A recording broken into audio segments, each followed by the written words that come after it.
মাছগুলা হচ্ছে এই যে পানি কমে গেছে, তো এখন এই যে টাকি মাছ, তারপর হচ্ছে বাইন মাছ, তারপরে কই মাছ, এগুলা হচ্ছে কাদার নিচে চলে যায়। কাদার নিচে চলে গেলে এই মাছগুলা ধরা যায় না। সো ও যা কাজটা করলো, ও সেটা হচ্ছে এখানে এই যে বাদ দিয়ে দিল এবং এখান থেকে পানি সিসে সিসে এখানে হচ্ছে ফেলবে।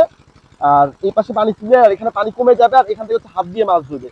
ইতিমধ্যে হচ্ছে মাছ ধরছে, এই মাছগুলো ধরছো, হাত দিয়ে এই মাছগুলো ধরছে। এই যে এখানে টাকি মাছ আছে, আর কই মাছ আছে, বাইন মাছ আছে, আর এর ভিতরে আছে হচ্ছে তেলাপিয়া, ছোট তেলাপিয়া। এগুলো খাওয়া যায় না, এগুলো হচ্ছে ছেড়ে দেওয়া হবে পুকুরে, পরে বড় হলে তারপরে এগুলো আবার ই হবে। আর এইখানে হচ্ছে এই মাছগুলো ধরছো, আরো মাছ ধরার প্রসেস চলতেছে। ওই ওই একটা ধরে ফেলছে।